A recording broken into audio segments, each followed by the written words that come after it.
Hey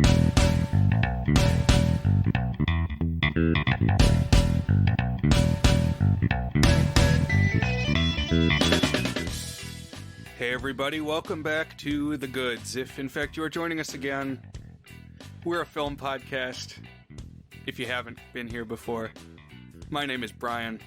I think my co-host Dan is out there somewhere in the ether. Hey Brian, how's it going? Hey, pretty good. Spring is upon us. Yeah, we're back. You've been getting out and seeing the cherry blossoms? A little bit. We didn't go out to DC where, it's a destination out there, but going to some parks, seeing some pretty flowers, having my nose run and my eyes itch, Oh yeah, I had some kind of cold in the past week, but I got a new drone too, so I've been out in the parks as well. It's nice. Nice, yeah. What kind of drone? Oh, it is a DJI Air 2S. So I re-upped my commercial FAA license, and I can come and get footage for your realty project or whatever listeners might be working on in the videoscape. Gotcha, that's cool.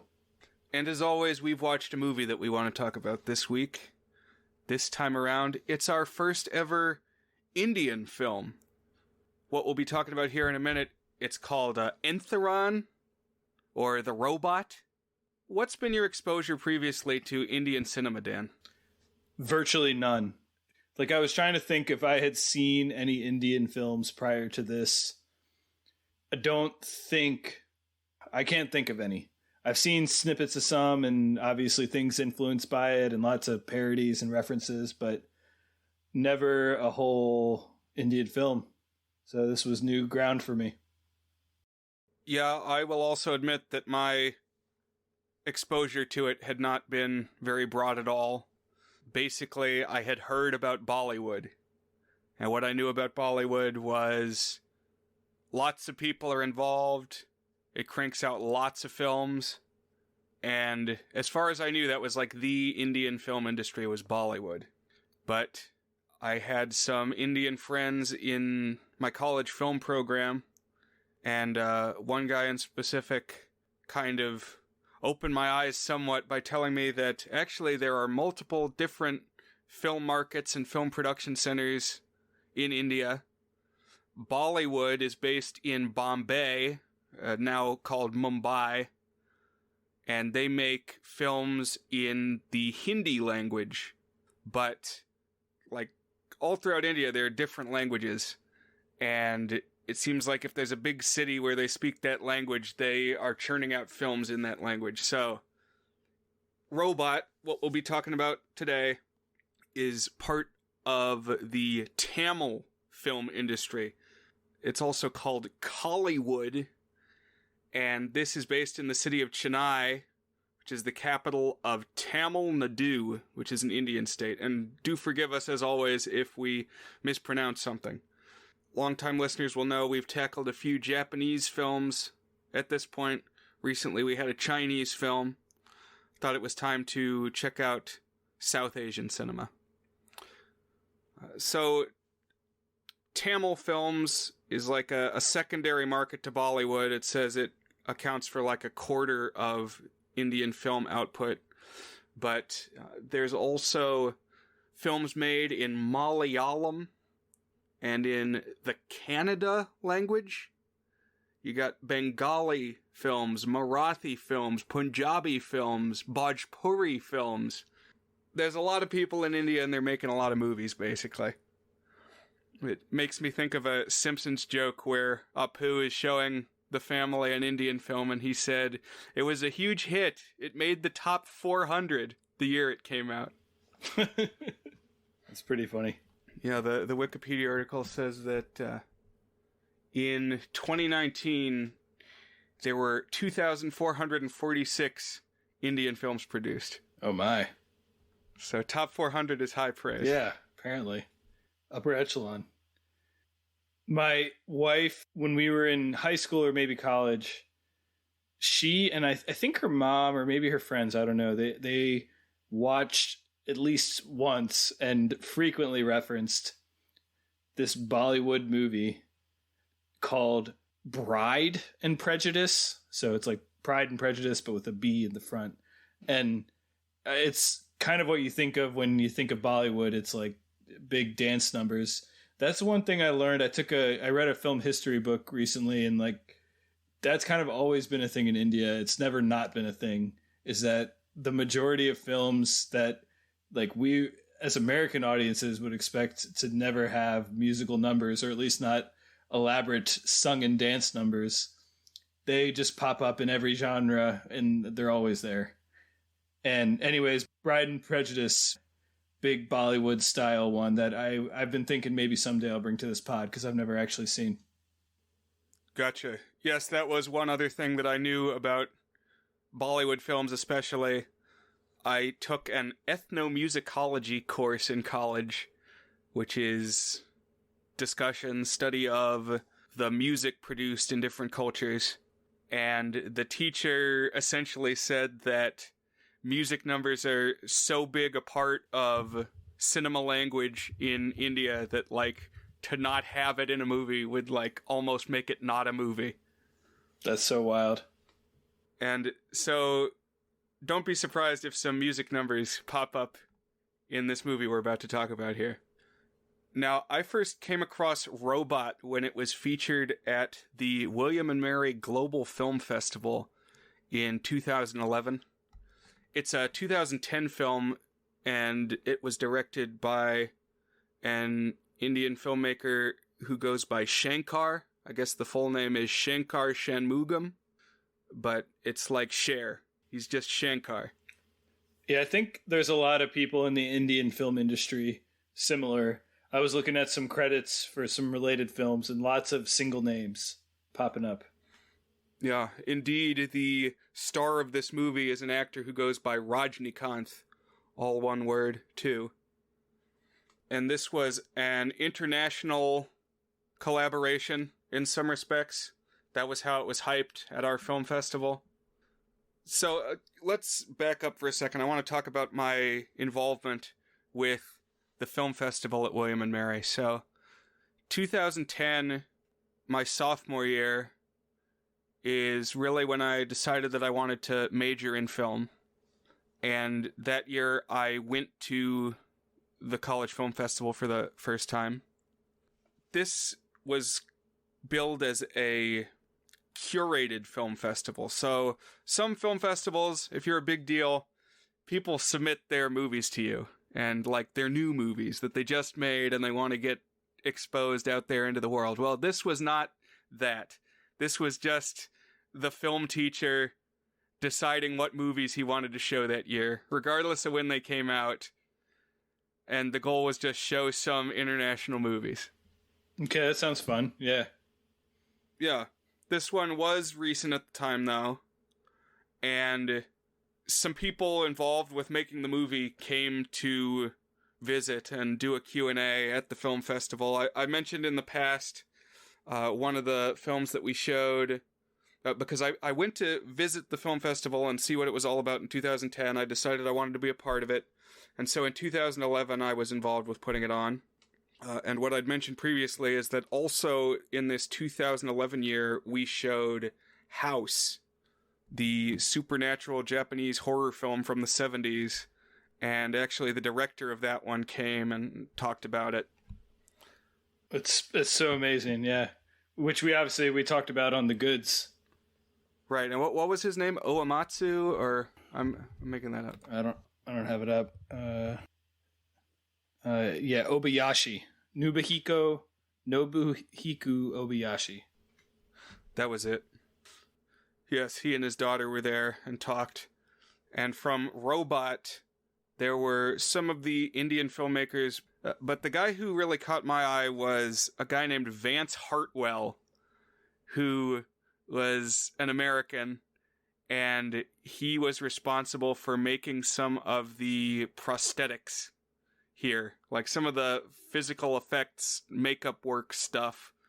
And his boast was that he had built the giant model of David Hasselhoff that SpongeBob rides in the first SpongeBob movie. Oh, I've seen that. That's pretty funny. The Hoff. Yep. So And then this guy was like, going around to house parties drinking with the students, and this was Vance Hartwell.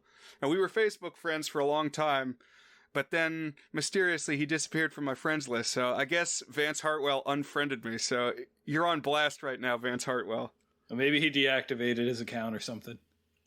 Maybe so. Who can say? Every time my friend count goes down, it's a gut punch. So I hold grudges, I guess. Maybe that's why I get unfriended. Who knows? We're moving on. But just know that I was exposed to this movie previously, and I never forgot it. There's some unique things that happen in this film. Definitely. I can safely say I've never seen a movie like this before. A little more about the film festival. Typically, it happens in February. This was back in the day, at least. And it would either be like happening on Valentine's Day or on President's Day, around about the middle of the month. In more recent years, it's moved around the calendar a bit. And this actually is going to be a timely selection because this year, for the first time, it's in the first week of April. And I actually submitted the 100th episode of my public access TV show, Count Gauntlet's Horrors from the Public Domain. This is kind of on a lark. I didn't think they'd actually do anything with it necessarily, but they're going to show it on the big screen. And they invited me to come do a workshop down there, like I was a real deal alumni filmmaker. So it's good. It's going to be cool. That's awesome. I think at this point you just say this, you now are a real deal filmmaker. Your inclusion here, it's not like you are, because you are now. It's like what Ron Swanson says. Someone says to Ron Swanson, that's not the way an award winner would act. And Ron Swanson says, every way that I act is the way that an award winner would act because I have won an award. And so now you're a real deal filmmaker. So everything that you do is what a real deal filmmaker would do. So that's so cool. That's right. Good way to think about it. And yeah, they even gave me some money. They called it a stipend. So I guess I'm a professional filmmaker too. Wow. Commercial filmmaker. Have they actually watched the episode? Do they know what they're getting themselves into? Was this an informed decision on their part? Who can say? But they're going to see it soon. And it'll be yet another chapter in my film festival story. The theme in 2011, because at least for like the first 10 years it was going on, every year would have a theme. So 2010 was global film and music. And so music had to be prominently featured in all the movies that they picked. This year it was called Supernatural. And it was written out super/natural. And so it had 3 themes. It was films that were related to superheroes, films that were about ecology and the natural world, and like supernatural horror films. Oh man. So a lot of things in this kind of mixed bag, and the students producing it kind of made jokes about how weird this premise was and just like nonsensical. And the joke that I made was you might as well have a festival where the theme was dancing/animals. And you have dance movies, animal movies, and movies with dancing animals. But dancing/animals. I like that. Yeah. Yeah, but this film, I mean, it fits the bill. It's got like I guess maybe a superhero. It definitely has some weird stuff going on outside of the typical, outside of the natural. Well, I don't want to jump the gun here, but the sequel to this movie, there was a sequel made, would have fit absolutely perfectly into super/natural because it has an ecology theme. It leans more into superhero-y stuff, and it's also got more of a horror vibe to it than this one. And so, like, it would have hit all 3 perfectly. Oh, wow. So did you actually end up watching that one? I did, yes, yeah. I'll bet you did. We discussed earlier today, like, not even that long ago. So, are you going to watch this sequel? He was coy. He played coy. I suspected that he still would. Okay, interestingly, the sequel's up on Amazon Prime, but the first one, our featured film this episode, was pretty difficult to track down on the streamers. Like, it didn't even pop up on Roku as a thing that could be watched anywhere. And on Amazon, it was just like a picture that didn't do anything when you clicked it. The way I ended up watching it was on my Amazon Fire Stick. It said I could watch it on the Xumo app for free. So that's what I did. XUMO. And the video quality was really bad, which I would say watch this in a way that you get good video quality, because you'll thank me at least during the music sequences. I had a hard time tracking this one down as well. I ended up finding a copy online that I was able to stream, and I watched it on a laptop monitor and an iPad. So like video quality in general is not like really standing out one way or the other, but I didn't notice it as being particularly bad. So it was fine. That's good. It was cool seeing it on a big screen. Yeah, I can believe that. Oh, and the night that this showed, the thing that was coming up next after this movie was the theatrical screening of Troll 2 that I arranged. Oh, that's awesome. So it was a good night. But now, are you ready to actually talk about this movie? Get down into the nitty-gritty? Yeah, let's do it.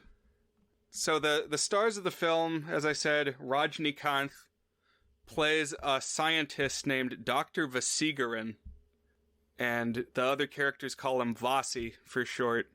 So I'm not sure if we actually learn his like real first name. Yeah. But it's Vasigaran and Vasi are what we hear. And he also is pulling double duty because the scientist has spent years developing a super advanced android. So a robot that looks like a person, and the person that he looks like is the scientist himself. So he's really making it in his image. It took me like 20 minutes to realize that it was the same actor. I'm going to do my best to avoid stereotypes as we proceed. Well, it's okay. I mean, they say that the thing on iPhones where you unlock it with your face doesn't work in China. Really? Like, really, truly, there were articles about this. Wow.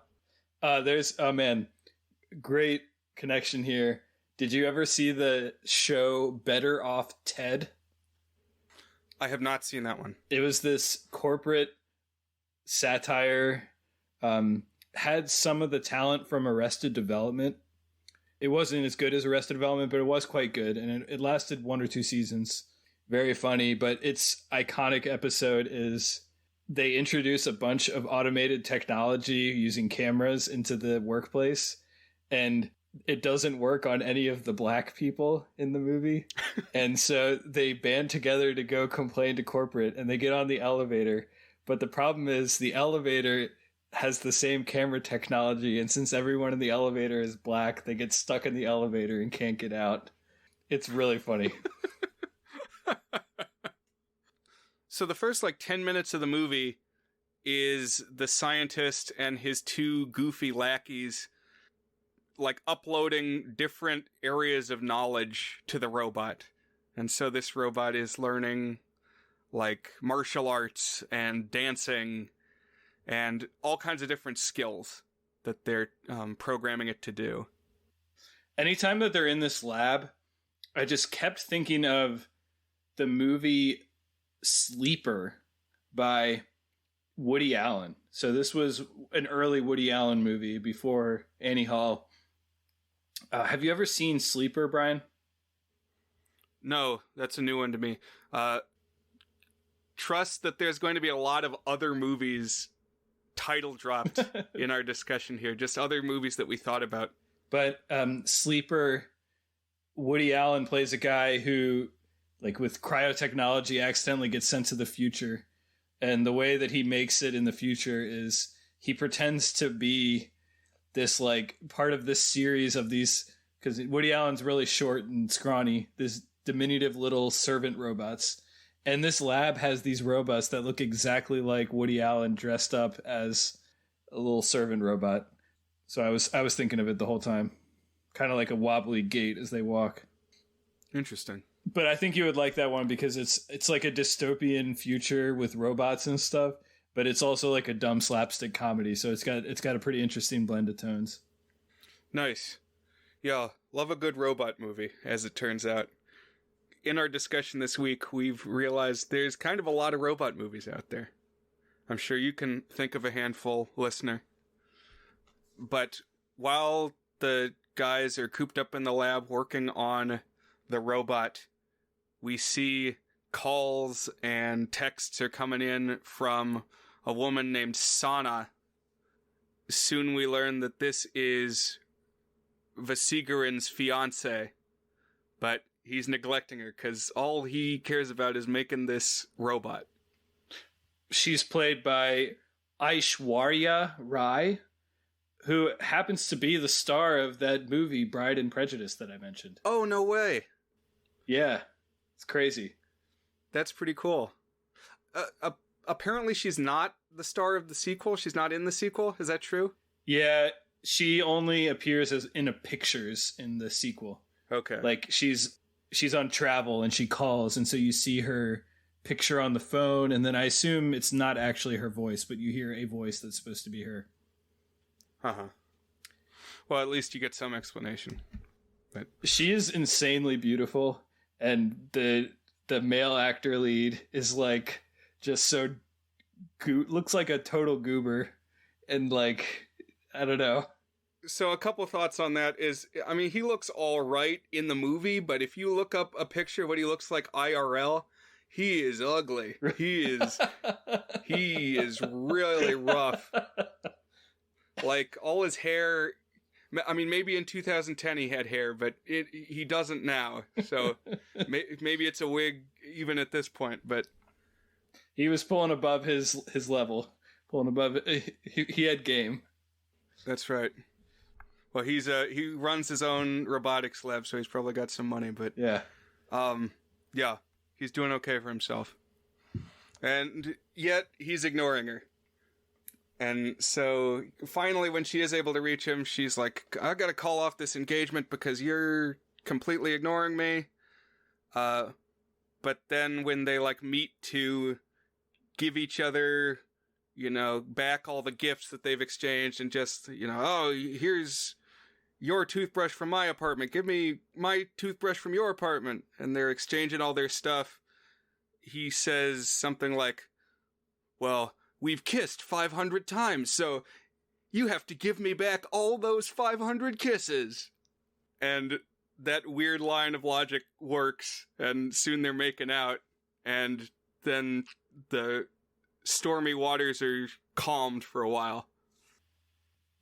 I want to throw in here, I don't know when's the right time to talk about when it abruptly shifts to these songs.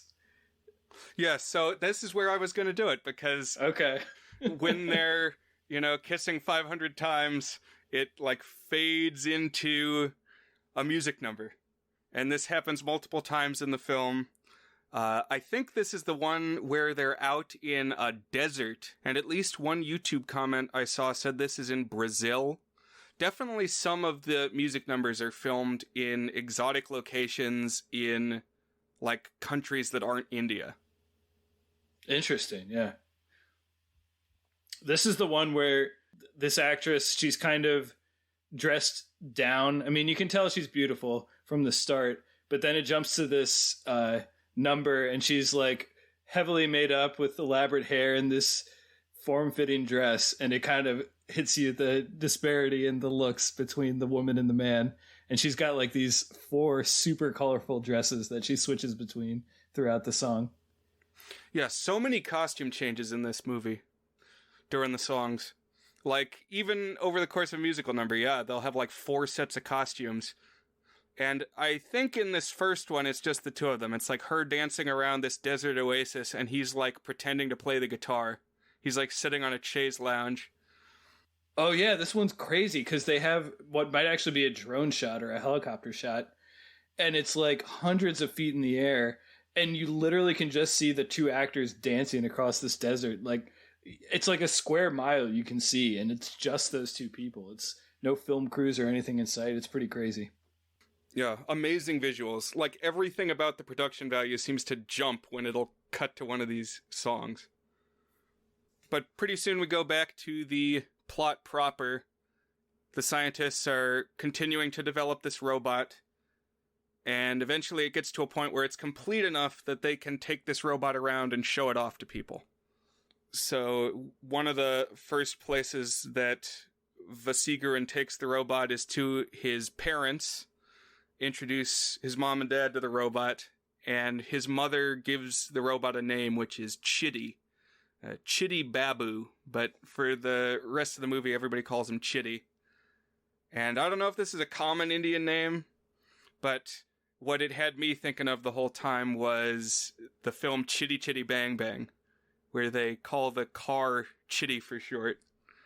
That's probably not the intended reference, but I think it adds something, because in that film, the car is the product of an eccentric inventor, and it has all kinds of hidden features that, like, even the creator doesn't know all the things that are inside it and all the different things that it can do.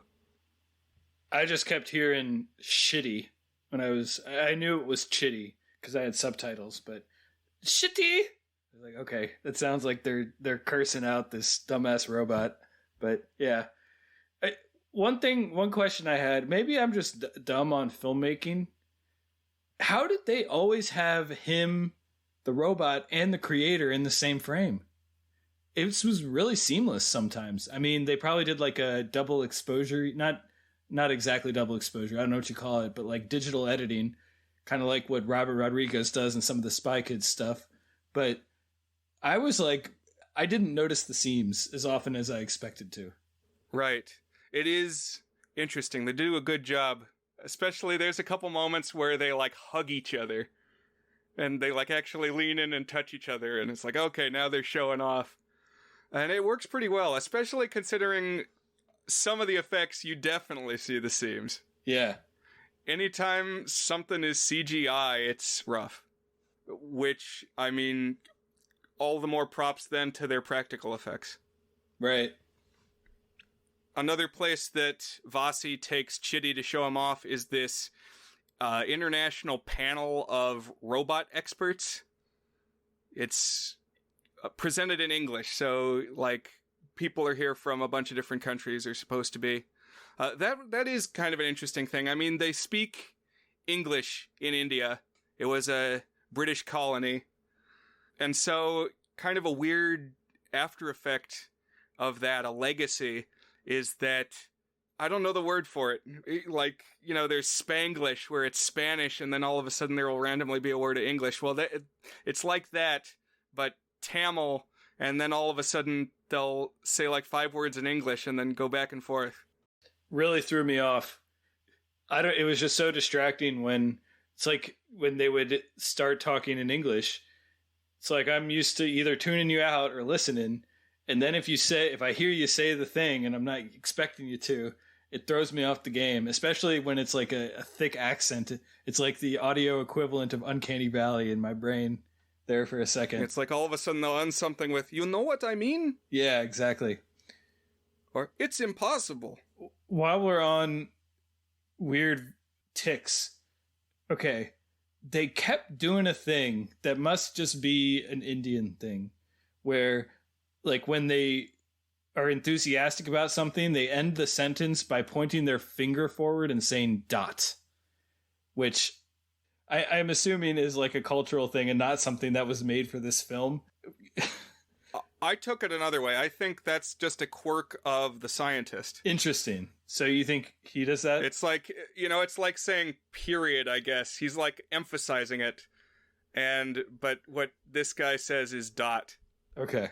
I don't think it's a common thing among multiple different people. So it was mostly invented for this film, as far as you know. Okay.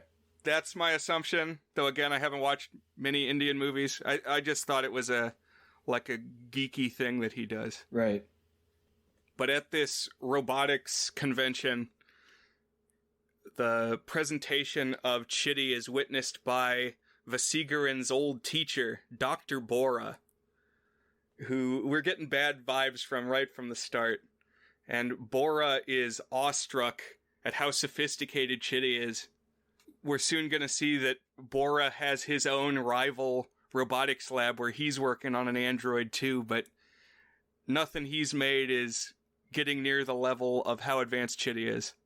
All his stuff is inferior, and so he is now jealous towards his pupil. I want to walk back one thing you just said, which is you said from the start we get bad vibes from him, and certainly from the start of meeting him we do. One thing I don't know if we've said in our runtime thus far is that this movie is 3 hours long. We don't meet the villain until, I checked the clock, 34 minutes into the movie. The start goes on quite a bit before we actually hit a narrative conflict. That's a good point. It's an epic, and it's almost like a serial or something. It's like there are different chapters of the story that, lead one into another, and yet in some ways stand on their own. I agree. It's like separate little arcs. There's like whole chapters that are like sitcom episodes. Yeah, you could watch it in chunks. But the whole like jealous robotics professor watching the student develop something more advanced than he could do himself reminds me of Big Hero 6 from Disney, which wouldn't come out until years after this one, but I was getting some of that energy. Oh, I can definitely see that, yeah. Although you kind of just spoiled the end of Big Hero 6. Yeah, sorry. I guess that's the twist. It's okay. People will forgive us, I think. I guess Vasigaran's ultimate goal for the Chitty robot is to sell it to the Indian army, or like gift it to the Indian army, which feels like a weird goal to me, just because like the things that he's doing most of the time, I don't know, they didn't feel to me like they were leading to making the robot a weapon necessarily. I mean, he does give it the martial arts powers, but the focus isn't on warfare in what we see of the training. It's really just like give him every skill. Right. Maybe it's a Spy Kids thing where you need him to fully fit into society before it can be covert. Right, you got to give him the third brain that Antonio Banderas made. But I gotta say, if our hero, his intent is to sell it to the military to go out and kill things, that's usually the villain's motivation in American movies. So I don't know. As soon as this came up, I was wondering like what we were supposed to think about this. And my takeaway, spoiler alert, is that we were never, I mean, I guess a little bit by the end, but like the fact in and of itself of selling it to the military was never really deconstructed or questioned too much. Okay, or maybe that was never supposed to sit right with us. Maybe it's supposed to stick out as like, I wonder about that. Has he really thought that out? Maybe. But anyway, before this can get sold anywhere, it's got to have the approval of something called the AIRD board, which it took me a while to figure out what it stood for, but it is the Artificial Intelligence Research and Development Board. And who should be at the head of this board but Dr. Bora? So, without Dr. Bora's go-ahead, we'll never have an army of Chitty robos. So at an early presentation of the robot, Bora says, no, we can't approve Chitty.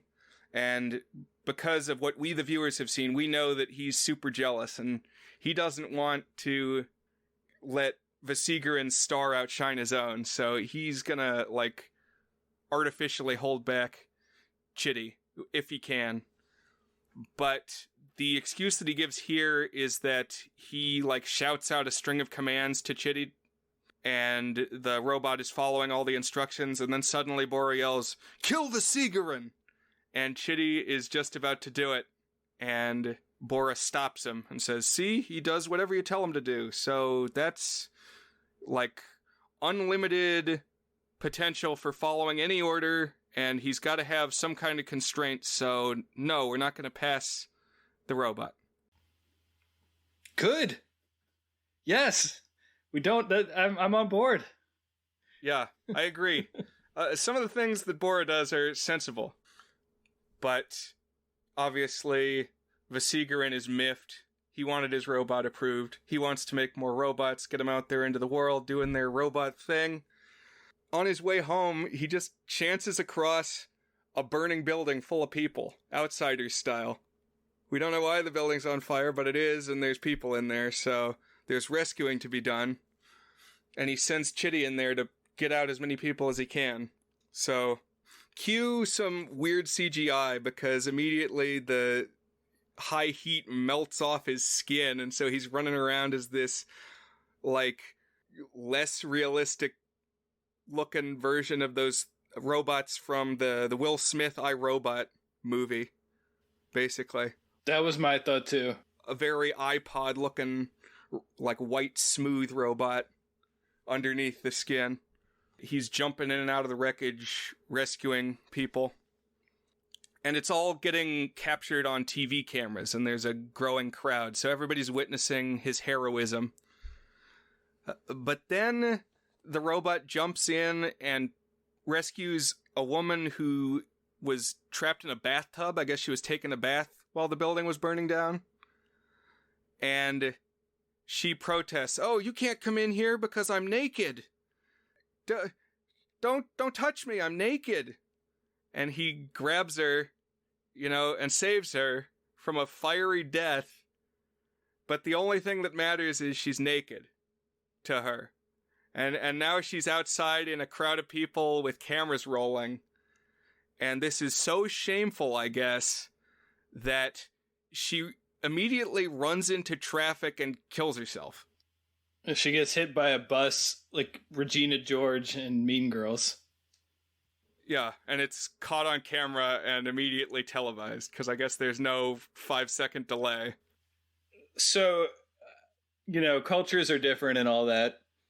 This was not the only time I felt like there was some weird gender stuff going on in this movie, where, like, I don't know, expectation of women just being, like, I don't even know exactly what I'm trying to say, like, sexual objects, or not even sexual, but, like, not fully autonomous in the way that men are, and not having, like, the same control of themselves, really became a weird thing. There's one scene later on where, like, the vibe was a gang rape, I gotta say, like, later in the movie. Just lots of weird, kind of creepy gender stuff in and out. I mean, yeah, liable to happen, I guess, if you're on a bus in certain parts of India. I've seen quite a few news articles to that effect. But yeah, it's like, if their virtue is in question or out there for everybody to see, that's a fate worse than death. Right. It's like, you just gotta immediately die. So yeah, a little weird. Different ideas of morality in different countries. So now Vasi's back to square one in some ways. He's been publicly disgraced, so they're all the further from getting that much coveted public approval for Chitty. But it's so weird though, because he saved a whole bunch of people in a burning building, and it just so happened that, like, in the midst of that fire, someone was taking a bath, and then she happened to run out into traffic when a bus came by. It's like Jurassic Park using the amphibian gender switching DNA levels of contrivance that needed to get you into this trouble. Exactly. Yeah, they don't focus on the, 20 rescued people. It's the one, like, weird honor-killing casualty thing that everybody focuses on. Right. But it's back to the drawing board. He's going to get that robot approval somehow. And something that's going on, I mean, you mentioned that the bus scene. Sana, the girlfriend, starts hanging out with the robot in her day-to-day life. because I guess they want to like get the robot out into the world, learning things IRL, and seeing and being seen by people. And so Sana's taking him shopping and stuff and introducing him to people. And she comes to appreciate all the different skills that he has.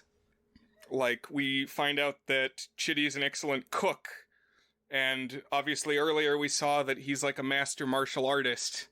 And all these different things.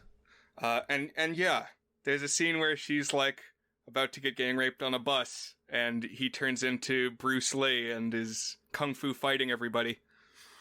The humans in this movie are super persistent.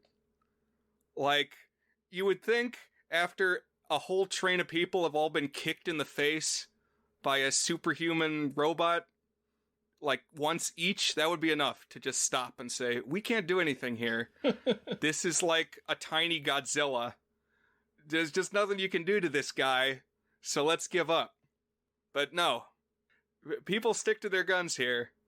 People fight the good fight, or the hard fight. They give it the old college try, and they just keep coming to get kicked and punched and beaten over and over again by this robot. Like, this bus fight scene goes on for like 10 minutes. But I will say, I was actually appreciative of this, because one thing that I really like about this movie is its action scenes are really imaginative and really play in nicely with the premise of the film, where he's like a shape-shifting robot with special robot powers, and like he's got a magnet, so he makes all these things come. And like, even when these scenes run on long, they're doing interesting and cool things that I was like, that's just really clever and really cool. And like, I've never seen an action scene like that before, where, hey, he like pulls all the guns into himself, and then he swirls in a circle, and all 16 guns that he magnetized to himself are shooting these people approaching him. Just like all sorts of wild stuff. Oh, he like uses the magnet to propel himself down the train track, and just lots of really inventive and visually creative stuff going on. That's true. This movie really takes its time to like offer up all the different angles on things. And you just see all the different things that the robot can creatively do. Like, he gets knocked out of the train, but then you see he's got, like, Heelys, like wheels that unfold out of his feet and turn him into roller skates, and then he can, like, skate down the railroad tracks. And he's, like, running along the top of the train, and then he, like, magnetizes his feet, and he's running along the side of the train. Yes, all kinds of different things. And, like, at one point, he fights a bunch of thugs with the magnet power that he has. He, like, takes their weapons and uses them against them. And so then later, the thugs come back, and they all have, like, caveman weapons. Like, wooden clubs and big rocks to hit him with. Like, haha, you can't magnet these things. Yeah, that was fun. And then at that point, he, like, magnetizes the buckles on their belts, so they get embarrassed because their pants come down, and their belt comes flying through the air and all sorts of stuff. Just lots of cool stuff. Lots of like clever little scenes. Right.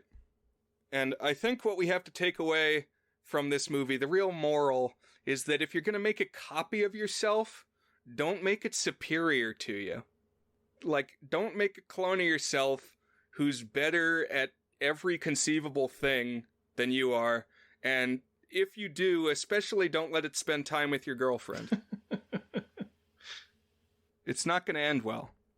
But yeah, citing the incident that happened earlier where the woman ran out into traffic, but also I think because he knows this is going to sow discord in Vasigaran's personal life, Dr. Bora says that the only way he's going to approve Chitty for mass production is that Chitty's going to need to understand people's emotions.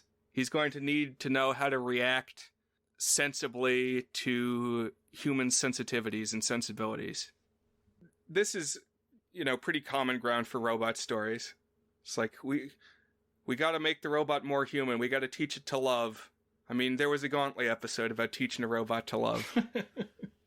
Yeah. And so they need to to get the approval, teach Chitty about like art and beauty.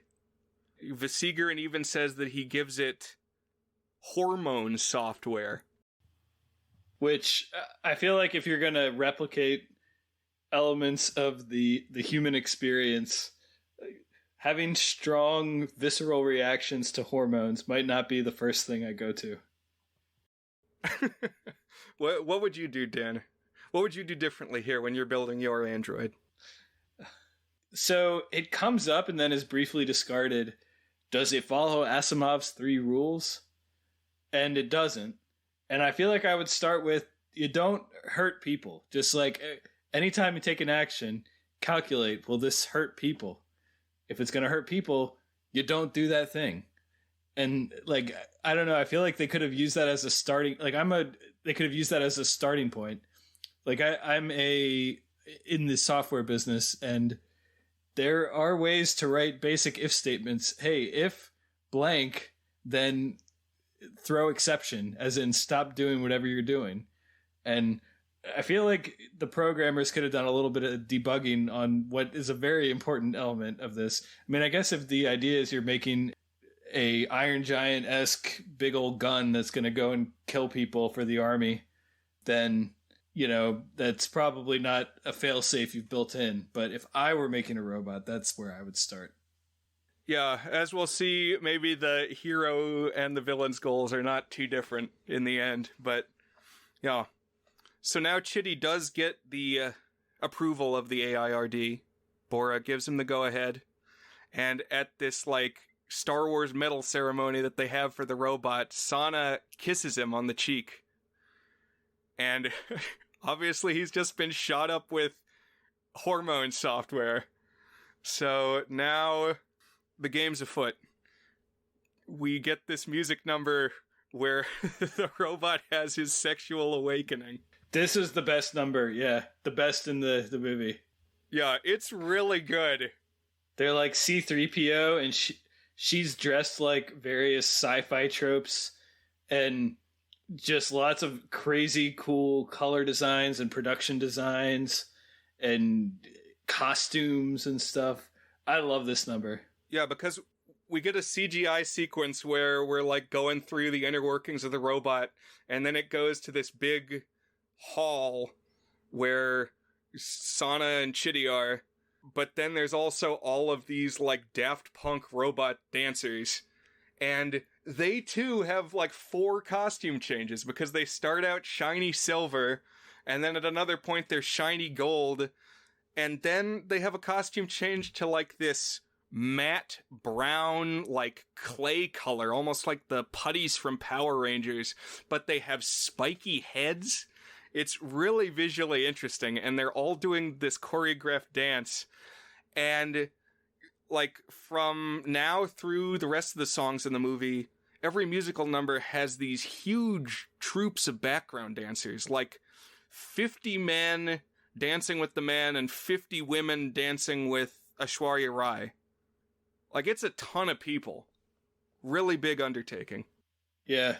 It definitely escalates on the musical numbers. I wonder how intentional that was. It's like, the first number, it's cool because they're kind of alone in this big tropical space, singing lyrics about how many neutrons and electrons are in your blue eyes. And then, like, an hour later, we have hordes of robots dancing together in, like, some underground chaos layer. I was digging it, man. It was very fun. Yeah, I love the music numbers. Yeah. And I also like when Bora is looking on and sees Sana kiss the robot, and like all the things that are going on in the robot's head and heart. He just kind of chuckles and says, "Now the story has begun." Like, this is his plan all along. You know, like, plant the seed that what needs to happen to, like, tear Vasigaran's world apart is make the robot horny. Although it points out 2 or 3 times that this robot is from the outside anatomically correct, but does not have a penis, or at least can't use it if it does. That joke comes up a couple times. So, yeah. Right. Yeah, well, they talk about, like, what are the things that sets him apart from a person, and yes, no penis is part of that. I did like when they let the robot go into mode of like, am I human? Why am I not human? What separates me from a human? What can I do to be more human? Oh, I need to love. Okay, now I love. Am I human now? Well, why is my love not human? And it's like, it doesn't linger on these things too much, but it does a little bit of it. And I thought it showed that they'd put a lot of thought into the premise and all the stuff that they were doing. Definitely, it felt lived in to that regard. Exactly, it's thoughtful. It reminded me of the movie Bicentennial Man, which I hadn't seen, I think, when I watched Robot the first time in 2010, but I had seen since then, before this go-round. And I think that's based on an Isaac Asimov story, but in the movie it's Robin Williams as this character who starts out as like a completely mechanical robot, and over the years he gets upgrades, and the goal is make him more and more human, and he starts actively wanting to be a human. And so it is all these questions of like, okay, well, humans can love, so I'm going to learn how to do that. Well, oh, humans have biological organs, and so I'm going to start getting those. And gradually, bit by bit, all the parts are getting replaced. And so it's like a ship of Theseus thought experiment thing, that at what point does something that started out in one form become a new item? Does it stay the same if ultimately all the parts are swapped out? And at what point does a machine transition to a human? So at my house, for breakfast, we have oatmeal almost every morning.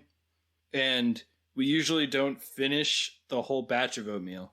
There's usually like a half cup of it left or a cup of it left. And so we put it in a Tupperware. And then the next morning, at least if I'm making it, I take that oatmeal and I throw it in the new batch that I'm making as I heat it up. And I stir it all together. And I got a big kick out of it. Katie called it oatmeal of Theseus because it's how far do you have to? It's all, I don't know if that's actually the correct analogy there, but I like that idea that like you never have fully replaced the oatmeal. It's always at what point does it become the new oatmeal as opposed to part of the old oatmeal? That makes me think of, I guess, a tradition that has to do with the Yule log at Christmas. Is at least some places they like scoop up the charcoal from one year's batch and then they put it on the fire with the fresh log the next time. And so it's like you've got all the accumulated Christmases there, but with you, it's oatmeal that you're trying to eat. Yeah, well, I was thinking it's almost more like Zeno's paradox, where you can never fully eliminate the original oatmeal because as soon as you have a little bit left, you put it back in, and it gets diluted further and further. Just like the Zeno's paradox of the slow runner and the fast runner, how the fast runner never really catches up with the slow runner because anytime the fast runner cuts the distance in half, the slow runner has moved a little bit more. Right, yeah, it's like you have to clear an infinite number of smaller distances, so how can you ever go anywhere? Right. Actually, I think Zeno's paradox comes up in this movie because at the robot convention, all the scientists are asking Chitty questions, and one of them asks him about Achilles and the tortoise. It all comes together. And actually, what that scene made me think of, to jump back, was The Elephant Man, where you got Anthony Hopkins showing off the Elephant Man to his colleagues. Isn't that also a Frankenstein thing? Or it's at least in Young Frankenstein. Yeah. The old school anatomy classroom model of you're showing off your freak, basically. But according to Dr. Bora's plan, now Chitty's in love with Sana, and it creates tension in their perfect world. Now you got this robot love triangle going on. And some of the things are so weird. Like, he helps her cheat on a medical exam and then helps a woman give birth to a baby. A different woman. But like Sana's there as the nurse or something like that. I don't know. And the weirdest one is he's like watching her sleep and a mosquito bites her.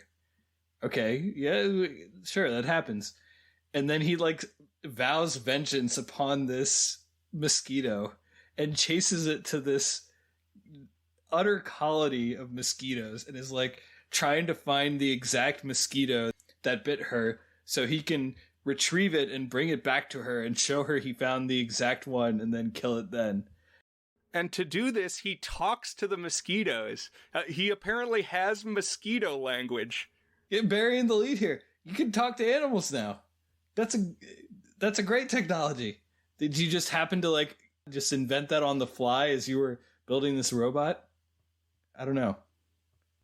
Yeah, the crazy thing, I don't even remember that scene the first time I watched it, so I wonder if it's a Spy Kids shark urination scene deal, where like it's like a DVD bonus or something. Director's cut or something. Yeah, because I was scratching my head as well. Not only is the love triangle creating trouble, but Chitty botches his army audition because instead of like blowing things up with hand grenades, he goes up to the generals and starts reciting poetry because he's a lover, not a fighter now. And this is enough to set Vasigaran off. And Vasigaran chops Chitty up with an axe. He's like, this is not working for me anymore, Chitty. You gotta go. And chops him up. This felt like a Sam Raimi scene or something like that. It's just like a weird, creepy, but like vaguely comic vibe as he's like slicing limbs off this robot that we have mostly perceived as humanoid and just like gradually flailing on the ground in like pieces. It's like violently slapstick, but also darkly comic. And I don't know. I love this scene. It was just so wild. Because, yeah, it doesn't like really hurt Chitty, but, you know, it's I'm not mad, just disappointed. It's like, what did I do, creator? Why are you doing this to me? As he's getting his limbs severed off by an axe. Why an axe, too? Yeah, what is it? Why does an axe even work? Like, we've seen that he's pretty much indestructible, but I guess when the time comes, you can just chop him up. And yeah, they just haul him out and unceremoniously toss him on the trash heap. And wouldn't you know it, Bora, I guess, is waiting out there in his van or something, out by the dump, because he knows just where to be to scoop up the discarded robot. He also hires the stupid lab assistants away from Vasigaran. These goddamn lab assistants, they're like stupid comic relief. Yeah, and then they turn bad. They join the bad dudes. And no, this is weird to me. It was weird the first time, extra weird now, but so Bora gets Chitty into his office and is restoring him to life. And so this is not the weird part yet. But he tells Chitty that Bora sees the real him. Vasigaran never saw you for who you were. He just wanted you to be an object. But I know that you're a person, essentially, that you have feelings and passions, and you need to follow those passions, and I'm going to let you do that. And so this time around, this made me think of like an Emperor and Darth Vader thing from Star Wars. Oh, like lean into the dark side, yeah. Yeah, the Jedi wouldn't let you feel your feelings, but you let your anger flow. I know the true way to realize your full potential. Have you heard the legend of Darth Plagueis or whatever his name is? Yeah, it's not a story Vasigaran would tell you. But no, the weird part is now Chitty's up and walking around again and has human skin. And Bora comes up to Chitty and the lab assistants and he says, "Okay, guys, time to put the evil chip in." It's no more subtle than that. Well, here's the evil superpower one. We're just gonna slap that bad boy right in there. There's no way that backfires. Yeah, and the lab assistants for once show some common sense, and they're like, "What? Why are we gonna do that? That seems like a weird and bad idea." And he's like, "No, this was my plan all along, because by now we know that Bora is gonna sell Chitty to German terrorists who, I don't know, they want to like destroy buildings and stuff, and so they want a Chitty." So he puts in this glowing red chip, plugs it into Chitty, and he says it's going to give him the destructive powers of 100 men, which I think we got to point out he already had. He already had that. He was already made to be a killing machine. I guess this is just like taking out the dancing and cooking. He's not going to be a Michelin chef anymore. He's just going to be a killer. Also, he's gonna get sideburns and poofy hair, and I don't know if they actually put on dark makeup or not, but definitely channeling a blaxploitation star at this point. Oh, interesting. But yes, Evil Chitty has lightning-shaped sideburns. They're awesome. I tried to do that once. It is impossible to get them to match on either side of your face, and also impossible to maintain them at all. It's like, you gotta be an expert barber to keep lightning sideburns. Starburns is probably difficult as well. Right. And, yeah. So, Chitty's off the rails now. No holds are barred anymore. And so he goes on a lust-fueled rampage. One of the very first things he does is straight up murder Bora, so the doctor didn't think that one out. Yeah. Wish you had Asimov's laws now. I also blinked, and all of a sudden there were 100 of them. Yeah. So Chitty uses, I guess, Bora's robot facilities and makes a bunch more of himself, but he avoids the mistake that Vasi made, because he makes the robots stupider than he is. It's like, you're very clearly going to be Chitty B and Chitty C and, right, Chitty Omega. You're not going to be the top dog, because that's me. And so this mob of Chitties now we don't just have 2 Rajnikants, we've got 100. And actually the way they did this is Vance Hartwell was there with prosthetic Rajnikant heads on a table, which are just masks. So it's like all these extra Chitties are just wearing a mask of the dude, but it looks pretty good. Yeah, I was really wondering how they did this, because everything that felt like it was impressive when there was 2 of them, when there's 100 of them all of a sudden, it's kind of mind-blowing. And I figured that they weren't doing 100 digital insertions of this one guy walking around, that it was something like that, like a mask or makeup or something. But although there are times when it's clear that they've used CGI to just bring a whole bunch of the same dude together. But right. Anyways, it's pretty cool looking. But so this Chitty army goes, and King Chitty abducts Sana and takes her off to this grand palace he's constructing, because now he's going to be the ruler of Earth and she's going to be his queen. Yeah, he can do whatever he plans to do with his Ken doll smooth area down there. Right. Well, I mean, we see that he can basically create life now, even if it's robotic life. So he talks a little bit about some plan that he's going to make a human robot child, and we don't exactly know how that's going to work, but he's mulling it over. He's thinking about it. He'll extract that DNA and make a android or something. Yeah, okay. Yeah. But this leads into my favorite number of the movie. The thing that was really the showstopper for me when I watched it. This song is called Arima Arima, and it takes place in this palace where it's the leader chitty surrounded by a horde of other chitties. So just a whole bunch of copies of this dude dancing around him, and he's reigning triumphant with Sana by his side.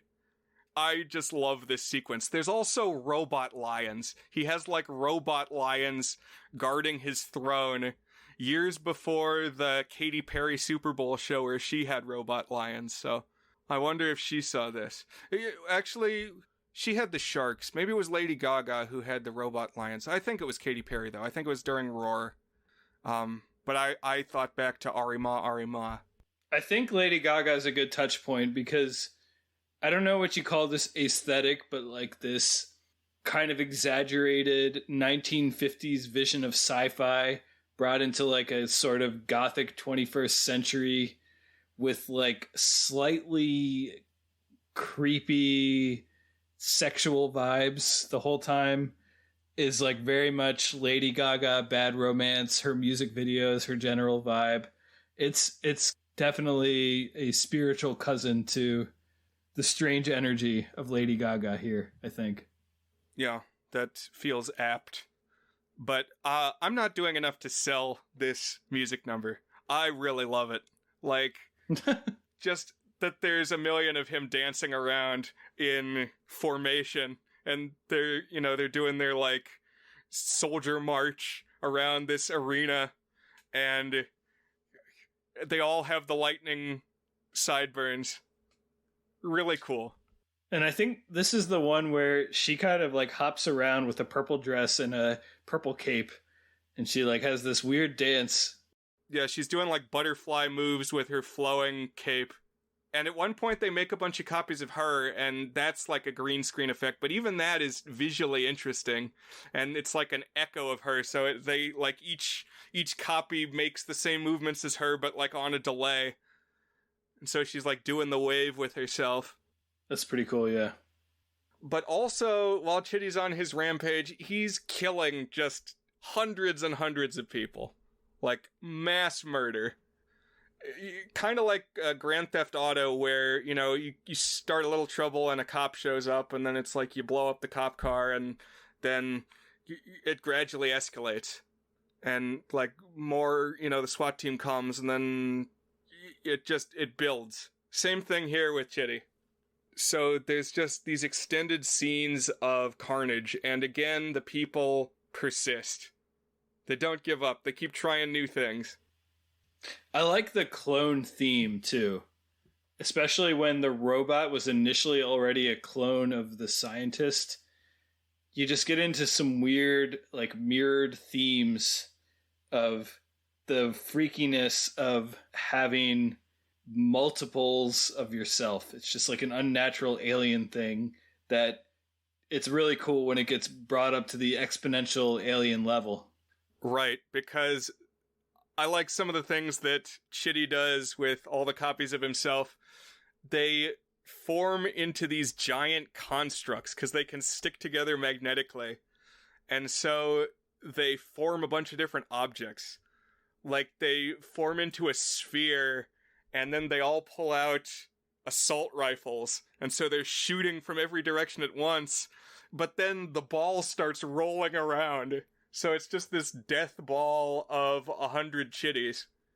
And then it gets wilder than that, because it forms into like a cylinder, and then the cylinder unrolls into a sheet, and like it's just rolling around and squashing people, and it's a little like one of my favorite video games, Katamari Damacy.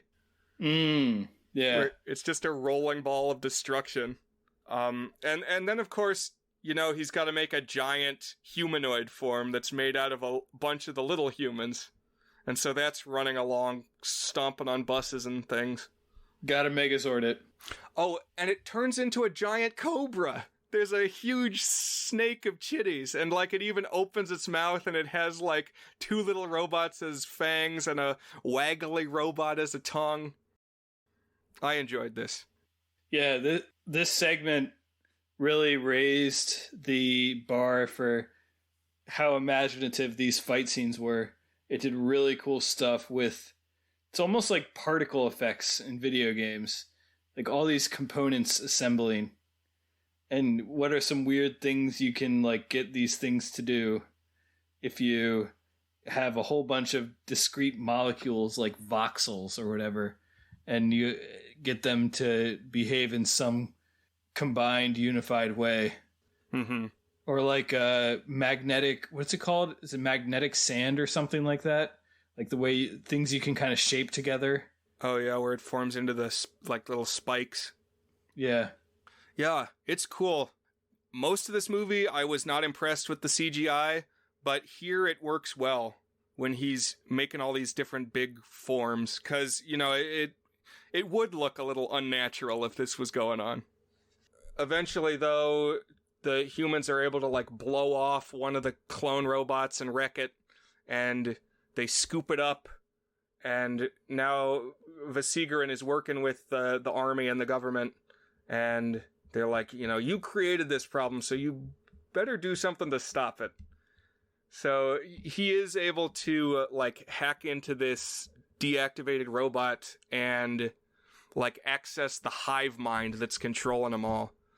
So he can switch off the magnetism that's holding them all together. So that kind of separates out the brain chitty, the key one we've been following all along. And so they, like, stick him to a electromagnet or something. They scoop him up, just him. And Vasi's able to pry out the big red evil chip, which never gets any less goofy. That he's got this big red evil chip. One thing I wanted to throw in there is, like, there's a whole bit where here they're infiltrating. And I really thought this was clever and kind of like a mirror on the original thing of it. The robot looks just like him. Is now he is able to look just like the robot and to pretend to be one of the evil chitties. And there's a whole extended bit where he's blending in with the other chitties because he's like giving himself the fake lightning sideburns and whatever. And he can just stand still like all the other robots are standing still. I feel like this is kind of a trope, but I really got a kick out of this. Oh, that was really good. And another example of why it's kind of good that the movie's as long as it is like you can explore all those different scenarios. Right. Because, yeah, King Chitty's walking through the ranks of all his clones, and he's like, someone here is real. There's an imposter among us. And because he finds a drop of blood on the floor. So he knows that there's a human somewhere. And yeah, good tension as he's pacing around. But now Chitty has been restored to his nature from before. He's more mild-mannered now. And we get an epilogue where Vasigaran is on trial because his creation has wreaked so much havoc. And yeah, to be fair, has killed a whole lot of people, more than I remembered the first time I watched the movie. Like, putting him on trial for war crimes makes sense. But Chitty comes in and says, "Stop, I want to be heard." And the judge says, hey man, you're not a person. Only people can testify, and you're a machine. And Chitty says, well, then I'll submit myself as evidence. And comes up and says that this wasn't the result of Vasigaran's actions because it was Bora who put the big evil chip inside. He came up with the red LED that lets you know that I was evil. I guess there's something to that, but he was created to fight for the army again, to disobey the can't kill humans Asimov policy. Yeah, I have zero sympathy for the scientist Vasi or whatever his name is. Yeah, you made a weapon, the weapon you lost control of, and it hurt people. I mean, you sure somebody else played into this? You made the weapon, buddy. I've got no sympathy for you. I'm putting you behind bars if I'm the judge there. But ultimately, Vasigaran is let go. He's acquitted. Though Chitty is sentenced to be dismantled. And so we get a scene where he takes himself apart, and everybody's kind of teary-eyed looking on. oh, there he goes, his legs, and then his torso, and then, he takes off his own head, and now he's all in pieces, which is kind of a cool effect. Yeah. It's like, it made me think a little bit of, not for the first time, I haven't mentioned this movie yet, but it made me think of Terminator, specifically Terminator 2, when he has the thumbs up when he goes in the lava and he melts and dies. There's even a notable thumbs up, I think, at the court scene. I was like, oh, I wonder if that was intentional. Yeah, and I think there is at least one reference to Chitty being a Terminator in this film. The word Terminator is said. Okay. But in the very last moment, we get a scene where it jumps to the future, and we see Indian school children on a visit to a science museum, and there in a display case are the pieces of Chitty. And one of the kids asks the teacher, well, why was he taken apart? And the head in the case comes to life, and he says, I started thinking. And that's our mic drop moment that ends the film. Robot 2010. I guess can't let machines get a little too human. Although, was that really his problem? Maybe it was. I guess it's why he flew off the handle, is because he had all the robo-hormones flowing through his circuit. I feel like this movie was pretty vague on its themes. It was like, don't let technology become too powerful or weaponized, or that will be bad, which is like really not all that specific. Like, don't let technology be bad is, I feel like, the theme of 75% of all sci-fis. But the second movie has an extremely specific theme in contrast.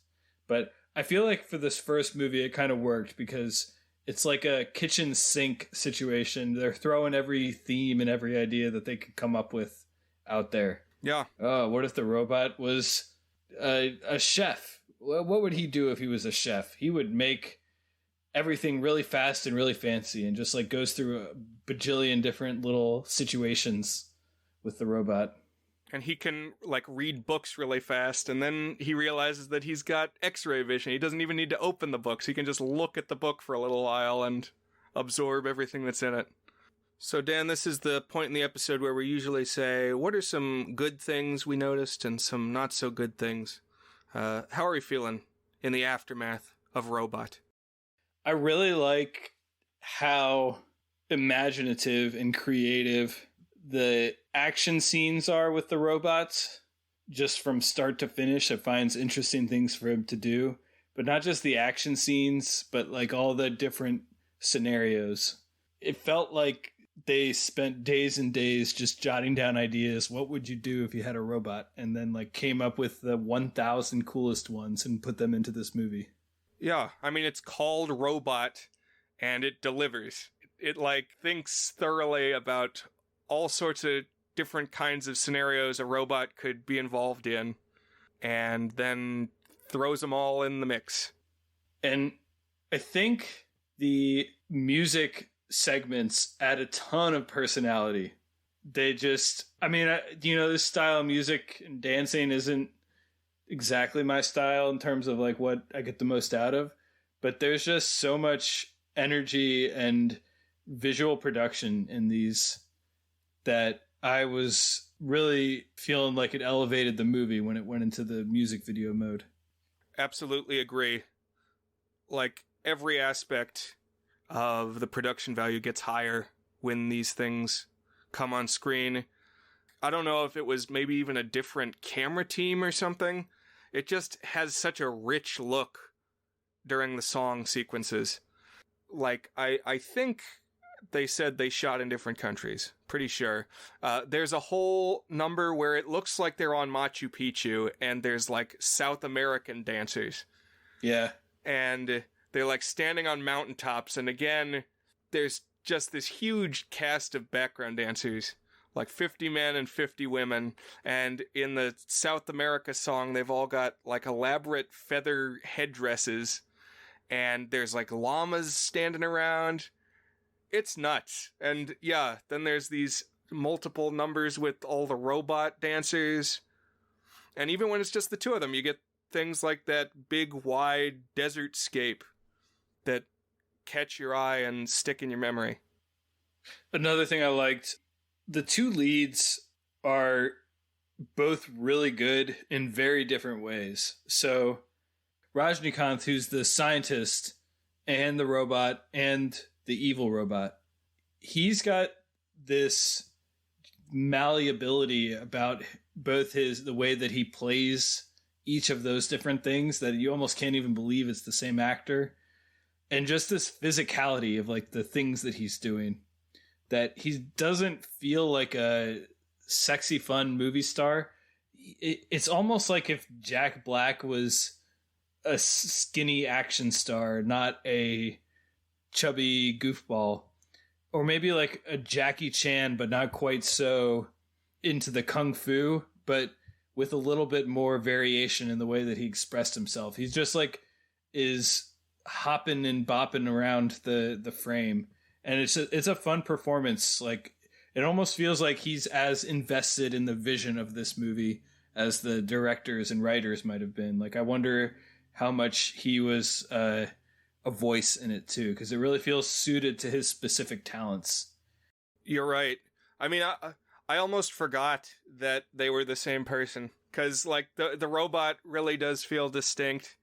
And then, especially when the shackles are off and he's unleashed, I love the laugh that Evil Chitty does. And you get a lot of that during the Arima, where he's just like chuckling this rich laugh. Whoa, ha, ha, ha. But he really seems like he's having a good time. Right. And then Aishwarya Rai, she's like a legit actress. She's really felt like a class above everyone else in terms of real acting and like getting into the emotions of a scene and inhabiting this character with like with incentives. I mean, she kind of outclasses from an acting perspective everyone else around her. So I thought they were both, they made a pair of excellent leads. Yep, I concur. If not exactly matched, like with very different strengths, but both good in their own ways. Yeah, I'm curious to see her in another movie, so we might have to check out that Pride and Prejudice you mentioned. Any other good things you wanted to call out, or are we ready to dig down into the mire? We can pivot to our not so good things. Okay, well, the big thing for me is that the CGI is chitty. It's not good a lot of the time. Especially there's a scene with a baby, and this baby is a nightmare. Like, it looks awful. Well, but isn't that like the baby through a monitor or something like that when it's in the CGI form, and then it pops out, and then you see like a baby extra with gunk added on top of it? Right, yeah. So there's two scenes. There's one where a baby gets thrown in the air by the robot and it goes super high, so they couldn't use a real baby. And that looks real bad. Okay. But then, yeah, during the delivery scene, it's like because Chitty has like X-ray eyes, and he can also do like a classroom overhead projector thing where he like shines something on a wall. And so he can like look inside the woman and then broadcast out what he's seeing. And yeah, we get this interior view of the baby, what's supposed to be like an ultrasound. And this baby, again, is the none too good looking CGI approximation. It's funny that the CGI itself didn't actually bother me that much. I think in part because the tone of the movie is goofy enough that I was like never immersed in its cinematic world such that moments of bad CGI brought me out. And I feel like in general they were doing fun things with it even when it didn't look good. It's like I'd put it at least a tier above the Spy Kids movies, for example. I mean, there are moments that are really ugly. Like, I didn't like the mosquito swarm. I thought that was just so stupid. But that didn't really pull me out all that much, I gotta say. I'll say I feel a little differently regarding Spy Kids because they never tried a CGI human that I recall. You know, it was always thumbs.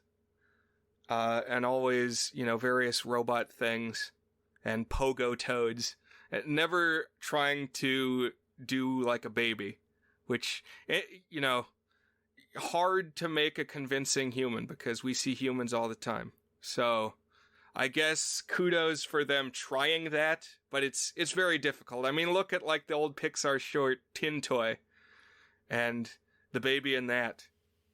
Yeah. The baby here is better than that one, but not a very good CGI baby. Not to my opinion. But did you have other not so good things? Well, I had one just overwhelmingly not so good thing, and that is this movie is 3 hours long. And man, do you feel those 3 hours? It really feels like a mini series or something, because it's just shifting through like 27 different mini episodes across these 3 hours, and there are so many different little stories it's telling and exploring, and I like the variety, but I was just so exhausted and just like kind of eyes glazed over from time to time on just the expansiveness of it. There are ways to make 3 hour movies work.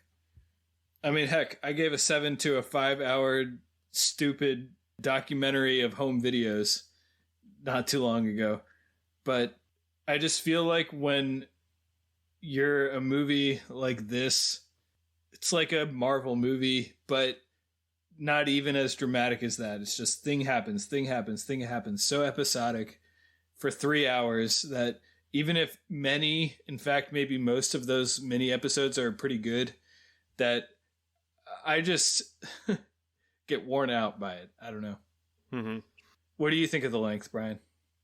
I think there are strengths and weaknesses to the runtime. As we've said, it gives them a wide playing field to work in a whole bunch of different concepts. But yeah, at times it drags. I feel like the first time I watched it in the movie theater, I was probably going in and out during the movie because I was like helping run the festival. So I may not have seen the whole thing the first time around. I remembered key things about it. I didn't remember the weird mosquito scene. This time around, I actually consumed this one in a couple sittings, and I think that may have even been to its advantage. It's like, yeah, you can watch it in chunks. I kind of want like a Chitty TV series. Yeah. It's like, I want to know more about his adventures. I want the episode where he fights on a train, and then the episode where he has to go underwater, and then the episode where he fights a bunch of animals. Yeah, I feel like there's promise.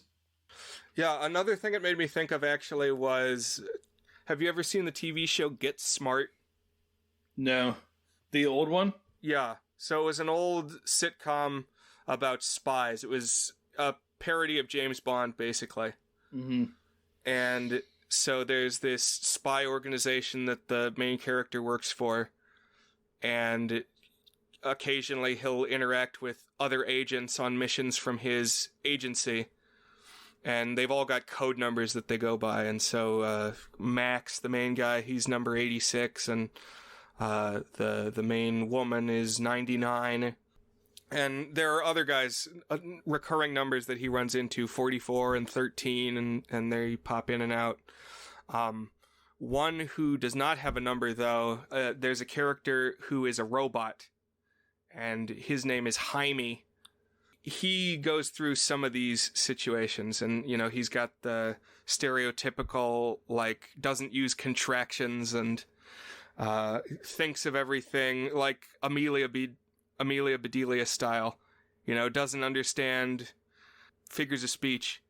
Like, oh, Jaime, get out of here. It's time for you to hit the road. And he goes out and slaps the street and stuff like that. Yeah.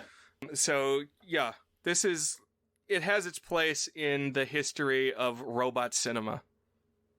It's like, it plays on some old tropes, also contributes some new creative ideas. Yeah, I can see that for sure. I mean, it's a well-executed vision of what a android robot could look like, in the sense that you see him acting out under fairly consistent principles, like rules of behavior for this robot across a wide variety of scenes. And I feel like that could be extended out and kind of poked and prodded in different ways. And you get some of that here, but I feel like turn it to a TV show. Yeah, you could do a 14 episode season and have 14 fun and really varied hour-long adventures. Yeah, so as Dan has said, there is a sequel. It's called 2.0, and I'm curious to know more about that. But maybe first, do we say, is this movie good? Is it that time? Sure. Then I can tell you about 2.0. Okay. So, Dan, Enthiran, the robot, from 2010. Blockbuster of Tamil cinema. Is it good? So sometimes when we get to this is it good section, the number that I'm going to throw on there is very clearly honed in my sense of cinematic taste. And I know exactly where it lands, and it's kind of well justified, and there's comps. I recently bought a house, and so the phrase comps is on my mind, as in similar things that you can use as reference points. And this is an example of a movie that I don't have good comps for. When I throw a rating on it, it's kind of just a number that's dust in the wind for what is overall an experience that is very different from other experiences that I've had. The strengths here are the tremendous visual, kinetic imagination around the high-octane robot action. It's fun. It's creative. It's clever. It's a good time. I maybe would say play the last hour. That's the most fun hour in terms of the creative things it does. But there honestly, from start to finish, there's a pretty good amount of interesting things going on. I think the opening 45 minutes or so is maybe the slowest part, but it picks up. But I also like the leads, and I like the commitment to the idea, but I really never fully was heart-poundingly engaged in what was going on. It was sort of a detached appreciation and enjoyment, and it's just really long and just not exactly my style overall. I don't know. I can see the case for many different possible ratings on this. I'm going to land on a 5. I think it's good. I really do. I think it's enjoyable. I think it's clever. I think it's well done. But I also wasn't totally swept away with this movie. So I'm going to give it a 5. What about you, Brian? Is Robot good? I'm actually going to give this an exceptionally good, a 7 out of 8. And I waffled a little bit. I knew it was going to be like high 6 territory. And a lot of this comes from how much I enjoy the music and just these sprawling scenes with so many different dancers. Like, this is among the most expensive Indian films ever made. It makes me want to see some others for some comparison.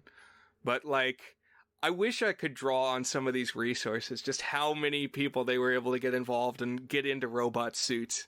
It's like, this is really cool. Where else have you seen so many robots dancing at once, Dan? I can't say that I have an answer to that. But yeah, not a perfect film by any means. Production quality is kind of all over the map depending on different aspects you look at, although the performances are very strong. I think there's a lot about the story that's interesting. You get a lot of different things that happen over that sprawling runtime. So, I think like any rating you give this, I'm not really going to argue with it just because there are different things you could point to and different points in the 3-hour-long movie and make a valid judgment. But it's pretty high up there for me. I like it. It shows you things you haven't seen before. I'd say check it out even if you just toss on some of the excised song portions. But the story didn't end with Enthiran, Dan. So tell us a little bit about what happens in 2.0. Just broad strokes. Yeah, this came out 8 years later. So it came out in 2018. A couple of things about it. One, I don't want to bury the lead.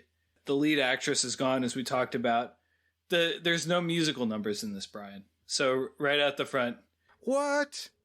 Wow. Yeah. I heard something that it said it was more action focused, but how could it even be a movie if there's no music numbers?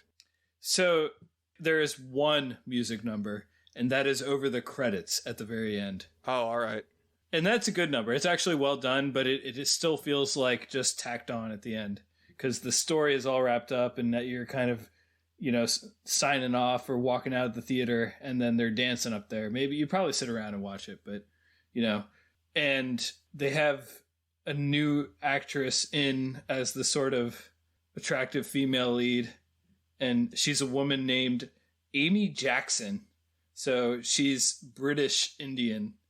And she plays a female android who's like the assistant to the scientist. The premise of this one is it's real wild and very specific. So basically, these cell phones, so everybody's cell phones like start flying out of their hands and disappearing into the sky. And it turns out they're kind of all congregating together.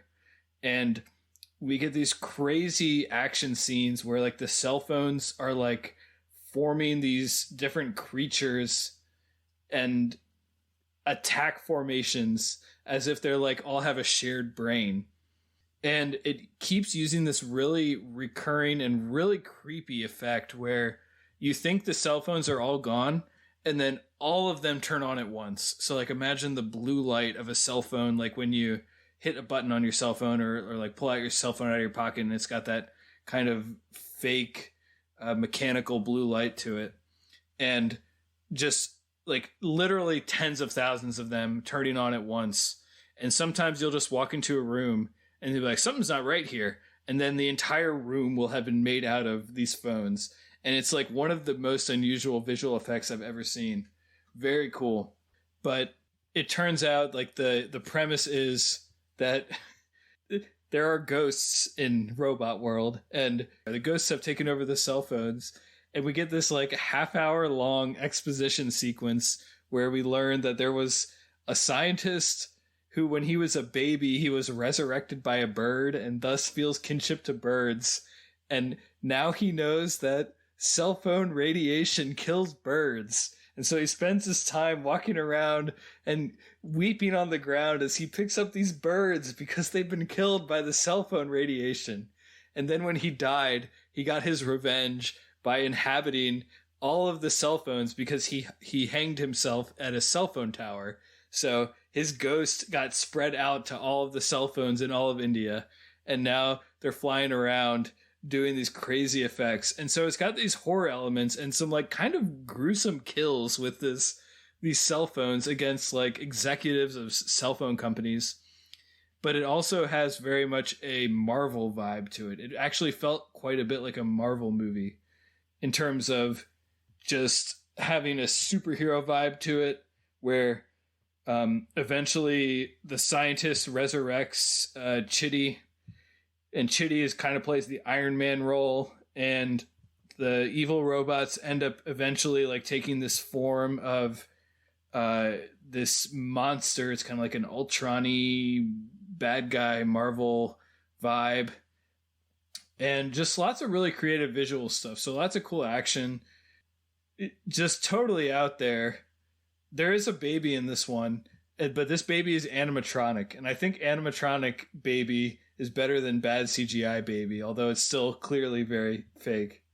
They have a thing where they have a 2.0 version of Chitty and then a 3.0 version of Chitty. And the 3.0 version of Chitty is this mini Chitty who can do like interesting things because it's really small and like can again have particle effects, but like very focused because he's very small and do lots of creative things with it. It's fun. It's worth watching. It's 45 minutes shorter. It's about 2 hours and 20 minutes instead of 3 hours. I missed the music, but I also thought that it was just kind of goofy and fun. Although there is still a little bit of bad CGI when there's the ghosty stuff that it tries to do. Again, it felt kind of Marvel-y to me, but Yeah, that definitely sounds pretty interesting. I want to check this out, and it's easier to find. I mean, it's up on Amazon Prime. You can watch this one. yeah, I think it's worth doing. Would you be ready to throw a rating on this one? I think I'd also give this one a 5. Okay. One last detail I wanted to throw in there is we get the lead actor, what's his name again? Rajnikanth. Yeah, Rajnikanth. So one twist, if you're leaning to watch it, I'll try not to be too spoily, but there's a point where the ghost is in the actor body of Rajnikanth. So Rajnikanth is playing like 6 different roles in this movie. So it's heightened even from the one that we watched for this episode. And they decide they need to resurrect Evil Chitty at one point too, for reasons that are kind of hand waved away. It kind of makes sense in the moment, but mostly you just want to see that goofy hairdo and lightning starburns again or whatever it is. It's pretty fun. So yeah. Awesome. I'm going to toss that one on here soon. Listeners, now that you've heard from us, let's hear from someone else. Email us a review of Robot or 2.0 or any film we've previously discussed, and we might read yours here on the pod. If we do pick your review, we'll send you a $5 Amazon gift card, enough for a free movie rental. You can send your review to thegoodsfilmpodcast@gmail.com. That's thegoodsfilmpodcast@gmail.com. Our review this week comes from Sean Gilman, and here's what he wrote on Letterboxd about Robot. He said, 60-year-old man builds a robot that is an idealized copy of himself. This perfect and innocent being is corrupted by horniness for Aishwarya Rai Bachchan, which I think is, she got married and she added on that last name, Aishwarya Rai Bachchan, and the robot turns evil, creating hundreds of copies of himself, and tries to take over the world with magnets and stuff. Ah, cinema. It's slow to get going, but the last hour, starting around the time that they're singing in Machu Picchu for some reason, is some of the craziest, most beautiful nonsense that I have ever seen. So thanks, Sean, for your thoughts on Robot from 2010. And guys, that's Robot and the ongoing adventures. And in our discussion this week, it really got me thinking about how many good, compelling robot movies are out there. Like, honestly, I think at some point we could do a robot month. It would be a good theme month, yeah. Because there's a lot you can do with it. You can have dark, pessimistic robot stories. You can have funny robot stories. I was thinking about, there's so many that you can name. There's Wall-E, Short Circuit. I was thinking Batteries Not Included. There's like one with Andy Kaufman and Bernadette Peters called Heart Beeps. I know my brother likes to talk about Robots 2005, the animated one. He kind of a running gag with him and his friends is turn an unrelated conversation around to the topic of robots from 2005. It's like, there's that Obi-Wan Kenobi series coming out. I'm really looking forward to seeing the star of Robots 2005 doing something again. That's Ewan McGregor. Really? Yeah, as Rodney Copperbottom, the protagonist. Wow, I didn't know that. But yeah, lots of good films we could talk about on the robot topic. But that is not what's coming next. We're not here in Robot Month. We're wrapping up March and about to move on to something new. So I think we might have a surprise in store for April. Something unusual, something creative and new and boundary pushing. Is that fair to say, Dan? I don't know if we're going to specifically say anything yet. Yeah, I think you'll hear something fun. We'll see what we got this 1st of April here on the Goods. But yeah, should be something out of the ordinary. We hope you'll join us once again on the Goods of Film Podcast.